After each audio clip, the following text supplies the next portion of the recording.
नमस्कार मेरे प्रिय विद्यार्थियों, कैसे हैं आप लोग। आशा करता हूं आप लोग अच्छे होंगे और स्वस्थ भी होंगे।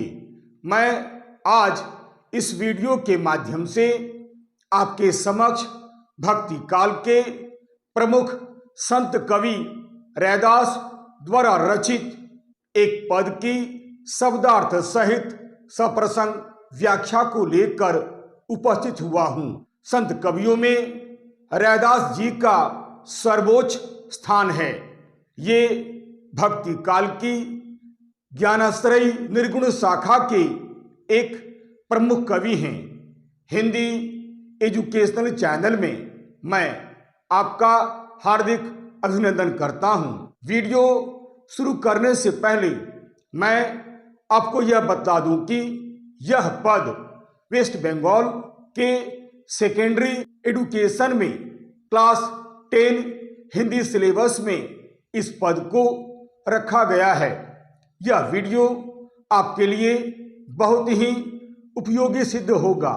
तो आइए अब मैं समय न लेते हुए इस पद की शब्दार्थ सहित सप्रसंग व्याख्या प्रस्तुत करता हूं। यह वीडियो थोड़ा लंबा जरूर है, परंतु यह पद आपके लिए बहुत ही उपयोगी होगा। आइए व्याख्या शुरू करने से पहले मैं सबसे पहले इस पद का वाचन आपके समक्ष प्रस्तुत करता हूं। रैदास के पद। राम बिन संशय गांठे न छूटे, काम क्रोध मोह मद माया, इन पंचन मिली लूटे। हम बड़ कवि कुलीन, हम पंडित हम जोगी सन्यासी, ज्ञानी गुणी सुर हम दाता, यहुमति कदे न नासी। पढ़े गुने कछु समझी न परई, जो लो अनभय भाव न दर्शे। लोहा हर न होई धू कैसे, जो पारस नहीं परसे। कहे रैदास और असमझसी, भूमि परे भ्रम भोरे। एक आधार नाम नर हरि को, जीवनी प्राण घन मोरे। आइए पद का वाचन करने के बाद उपयुक्त पद्य में जो कठिन शब्द दिखलाई दे रहे हैं, सबसे पहले कठिन शब्दों का अर्थ आपके सामने प्रस्तुत कर देता हूं, ताकि व्याख्या समझने में और व्याख्या करने में आपको कोई दिक्कत न हो। आइए सबसे पहले मैं शब्दार्थ आपके सामने प्रस्तुत करता हूं। शब्दार्थ। संशय यानी संशय या भ्रम या शंका या संदेह। गांठी यानी गांठ या ग्रंथि या बंधन। छूटे यानी छुटकारा मिलना या मुक्ति प्राप्त कर लेना। काम यानी काम भावना। क्रोध यानी गुस्सा। मोह यानी लालच। मद मतलब अहंकार। माया मतलब ममत्व या ममता। पंचन यानी पांचों। मिली यानी मिलकर। कुलीन यानी अच्छे परिवार में जन्म लेना, यानी अच्छे घराने में जन्म लेना। पंडित आप जानते ही हैं, पंडित का अर्थ होता है ज्ञानी। जोगी यानी योगी या योग साधना में लीन रहने वाला योगी व्यक्ति। दाता यानी दानी। सन्यासी यानी वह व्यक्ति जिसने गृहस्थ जीवन को त्याग दिया हो या परम तत्व की खोज करने में अपने जीवन को लगा दिया हो। नासी यानी नष्ट हो जाना। जोनो यानी जब तक। अनभय यानी सहजता की भावना, सहज विधि से भक्ति करना। दर्शय यानी दिखाई देना। घूम यानी सोना। पारस यानी एक प्रकार का पत्थर जो लोहे को भी सोने में बदल देता है। असमझसी यानी मूर्खता से। भ्रम यानी संदेह। आधार यानी आधार या आश्रय या सहारा, प्राण यानी प्राण। आइए शब्दों का अर्थ बताने के बाद अब मैं संदर्भ आपके सामने प्रस्तुत करता हूं। संदर्भ प्रस्तुत पद्यांश हमारी पाठ्य पुस्तक में संकलित रैदास के पद शीर्षक से अवतरित है। इस अंश के रचनाकार भक्ति काल के महान कवि संत रैदास जी हैं। संत रैदास भक्ति काल की निर्गुण ज्ञानश्रयी शाखा की एक प्रमुख कवि हैं। आइए अब मैं प्रसंग आपके सामने प्रस्तुत करता हूं। प्रसंग प्रस्तुत पद में संत कवि रैदास जी ने ईश्वर से मानव मात्र की समस्याओं का वर्णन बड़े ही सुंदर ढंग से किया है तथा यह बतलाया है कि पंच विकारों से ग्रसित होकर मनुष्य माया मोह के चक्कर में फंस जाता है और अपने लक्ष्य को भूल जाता है। एकमात्र प्रभु की भक्ति करने से ही हम इस माया जाल से बच सकते हैं। ईश्वर की भक्ति ही सर्वोपरि है। आइए संदर्भ और प्रसंग बताने के बाद मैं दो दो पंक्तियों को पढ़ता हूं, फिर इसकी व्याख्या करता हूं। साथ ही साथ दो दो पंक्तियों में भी जो कठिन शब्द दिखलाई दिए हैं उसका अर्थ भी मैं एक बार पुनः बतलाते हुए व्याख्या करता हूं ताकि व्याख्या आपको अच्छी तरह समझ में आ जाए और याद भी हो जाए। चलिए मैं पहली दो पंक्ति पढ़ता हूं। राम बिन संशय गांठे न छूटे, काम क्रोध मोह मद माया इन पंचन मिली लूटे। संशय यानी संशय या भ्रम या आशंका या संदेह, गांठी यानी गांठ या ग्रंथि या बंधन, छूटे यानी छुटकारा पाना या मुक्ति मिल जाना, काम यानी काम भावना, क्रोध यानी गुस्सा, मोह यानी लालच, मद यानी अहंकार, माया यानी ममता या ममत्व, पंचन यानी पांचों, मिली यानी मिलकर, लूटे यानी लूट लेना। आइए अब मैं व्याख्या शुरू करता हूं। संत कवि रविदास मानव मात्र की समस्याओं का वर्णन करते हुए अपने प्रभु श्री राम से यह प्रार्थना करते हैं कि हे प्रभु, हे ईश्वर, मैं एक तुच्छ प्राणी हूं, मैं बहुत ही अज्ञान हूं, मैं माया मोह में फंसकर अपने जीवन के मूल उद्देश्य को भूल गया हूं। चंचल मन होने के कारण मैं अपने मार्ग से भटक चुका हूं। अब कौन है जो मुझे भगवान की भक्ति के मार्ग में लाएगा? हे प्रभु, एकमात्र आप ही हैं जो मुझे सही मार्ग पर ला सकता है। हे प्रभु, आप महान हैं। हे प्रभु, आप सर्वव्यापी हैं। आपकी कृपा के बिना तो हम संशय यानी संदेह एवं भ्रम यानी आशंका से कभी भी मुक्त नहीं हो सकते हैं। आपकी कृपा के बिना हमारा कल्याण संभव नहीं है। राम बिन संशय गांठे न छूटे, अर्थात प्रभु श्री राम की कृपा के बिना मन में व्याप जो संदेह है, जो शंका है, जो आशंका है, जो भ्रम है का बंधन कभी भी टूट नहीं सकता है। अतः आप मुझ अज्ञानी पर कृपा करें, अतः आप हमारा कल्याण करें। प्रभु श्री राम के बिना कोई भी व्यक्ति इस सांसारिक माया मोह के बंधनों से मुक्त नहीं हो सकता है। इस संशय से, इस संदेह से कभी भी छुटकारा नहीं पा सकता है। अगली पंक्ति देखिए, काम, क्रोध, मोह, मद, माया इन पंचन मिली लूटे। यानी हे प्रभु, हे ईश्वर, काम, क्रोध, मोह, मद, माया ऐसे विकार हैं जिन्होंने हमारी बुद्धि को भ्रष्ट कर दिया है। हम अपने लक्ष्य से भूल चुके हैं। हमारे मन में ये विकार इस तरह बैठ गए हैं कि हमारे मन में अनेक तरह की शंकाएं उत्पन्न हो चुकी है। हमारा मन बहुत चंचल हो गया है। यह सब देखकर ऐसा लगता है मानो मानव मात्र को इन काम, क्रोध, मोह, मद, माया ने एक तरह से लूट लिया है, एक तरह से अपना गुलाम बना लिया है।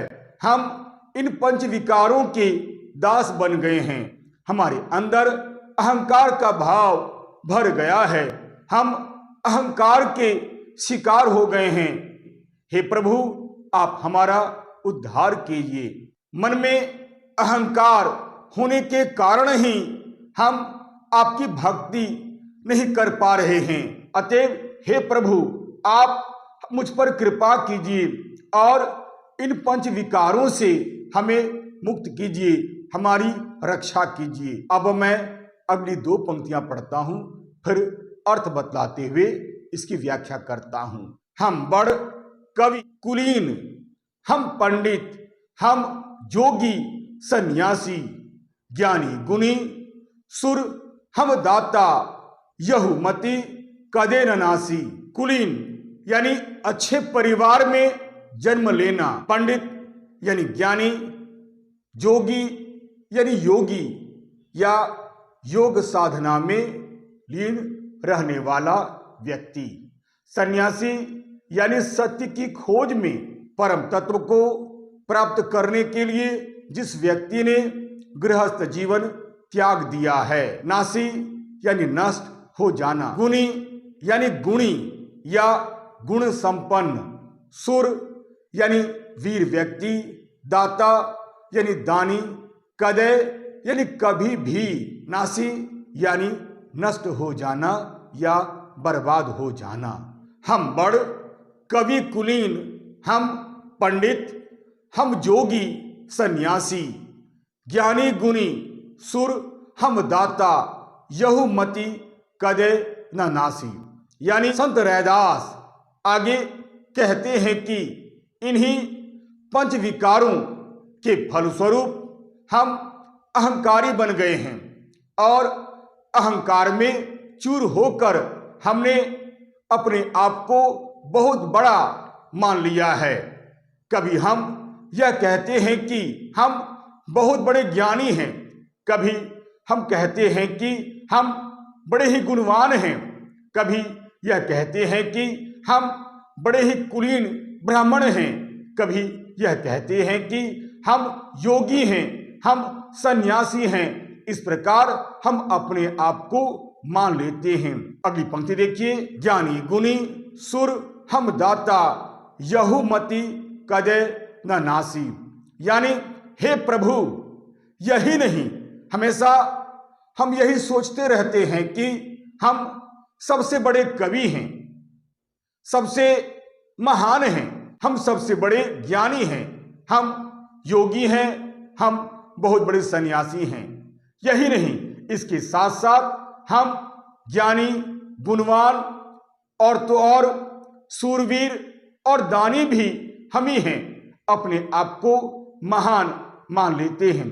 परंतु यह विचार ठीक नहीं है।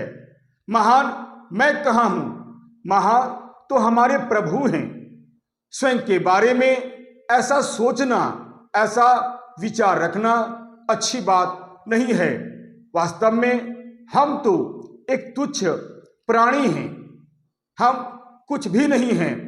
प्रभु महान हैं, प्रभु सर्वश्रेष्ठ हैं। ऐसी सोच दरअसल हमें नाश की ओर ले जाती है। यहुमति कदे न नासी, यानी ऐसा विचार, ऐसी सोच हमें पतन की ओर ले जाती है। हमें ऐसे विचारों से दूर रहना चाहिए। ऐसा विचार हमें नाश की ओर ले जाता है और नाश से बचना भी मुश्किल हो जाता है। यदि हम बचना चाहते हैं तो अपने आप को प्रभु के चरणों में समर्पित कर दें, तभी बचा जा सकता है। अब मैं अगली 2 पंक्तियां पढ़ता हूं, फिर अर्थ बतलाते हुए इसकी व्याख्या करता हूं। पढ़े गुने कछु समझी न परई, जो लो अनभय भाव न दर से, लोहा हर न होई धू कैसे, जो पारस नहीं पर से।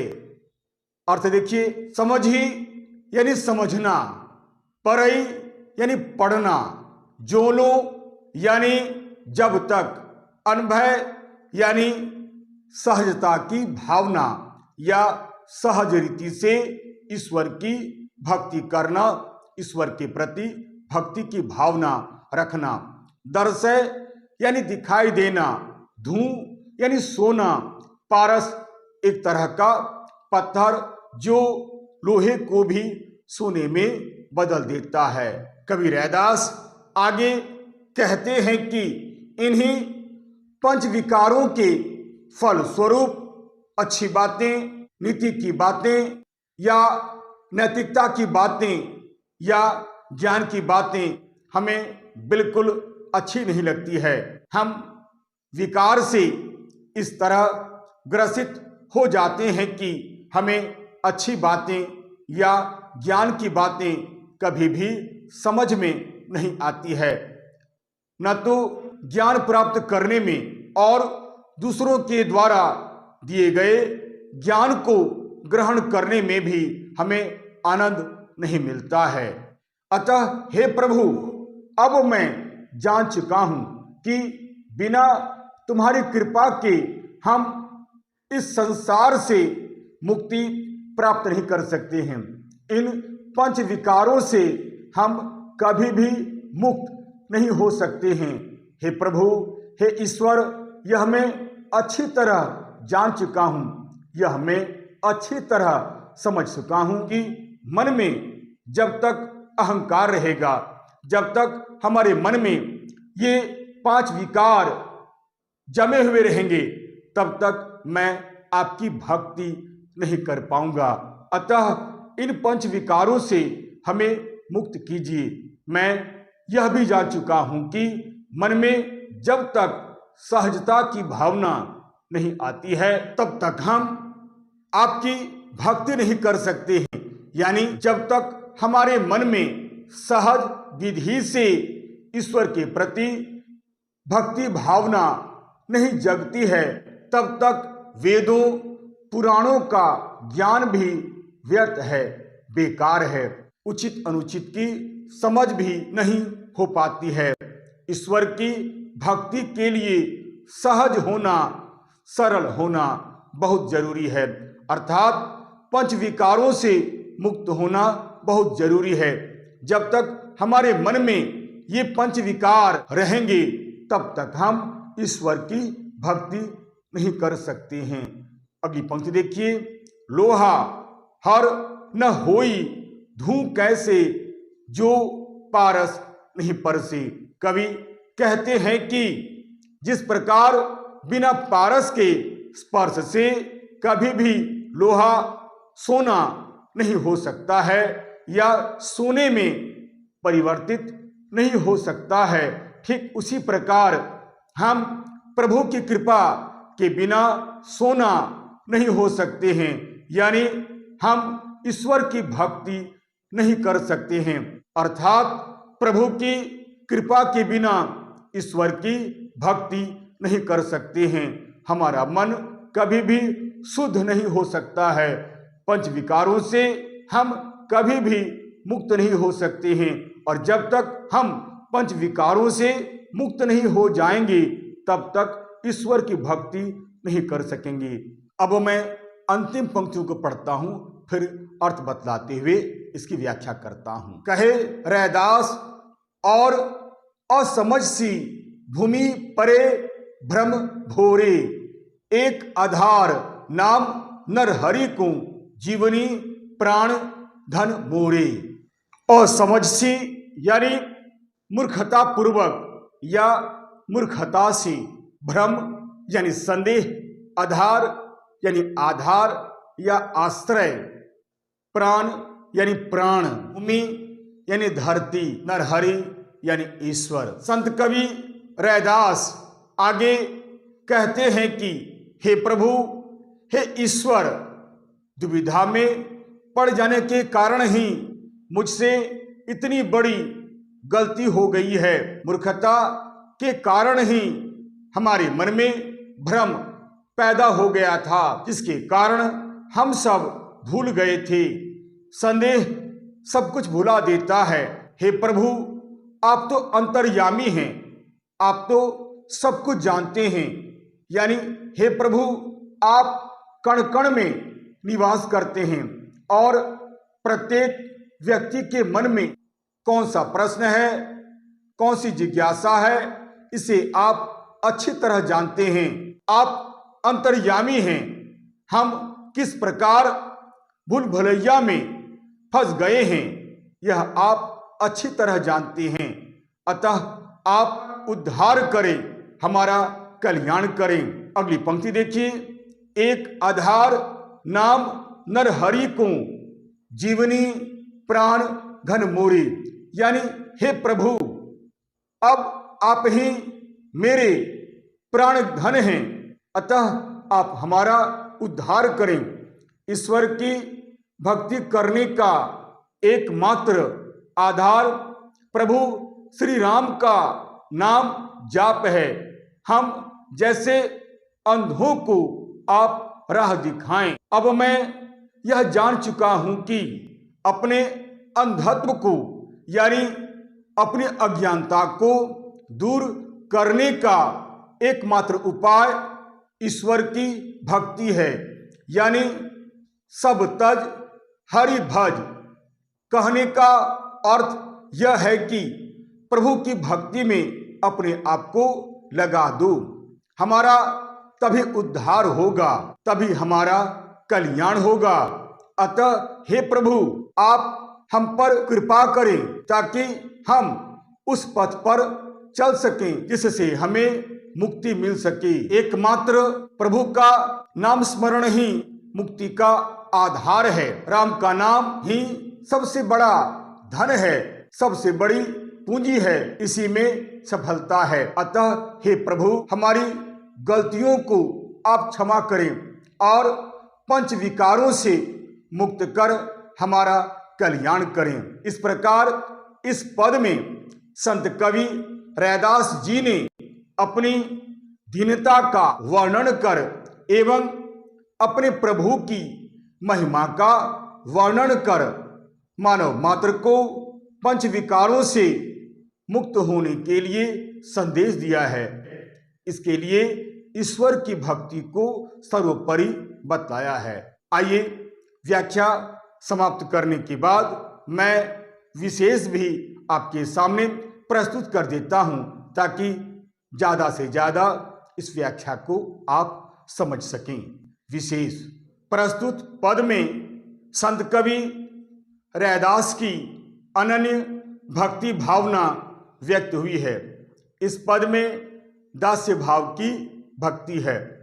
प्रस्तुत पद में अनुप्रास अलंकार, रूपक अलंकार, उपमा अलंकार तथा पुनरुक्ति प्रकाश अलंकार के भी दर्शन होते हैं।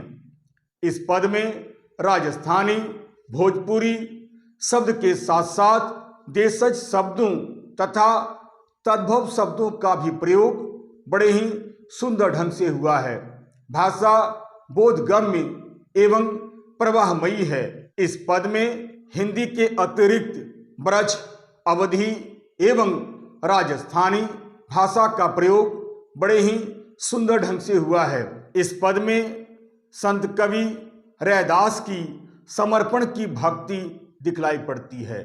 आशा करता हूं आप इस पद की व्याख्या को अच्छी तरह समझ गए होंगे। यदि आपको यह वीडियो अच्छा लगता है तो आप इसे लाइक करें, शेयर करें और तो और सब्सक्राइब करना आप बिल्कुल नहीं भूलें।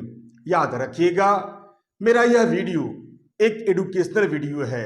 मेरा यह चैनल एक एजुकेशनल चैनल है, अतएव लाइक, शेयर और सब्सक्राइब करना आप बिल्कुल नहीं भूलें। तब तक के लिए नमस्कार, धन्यवाद।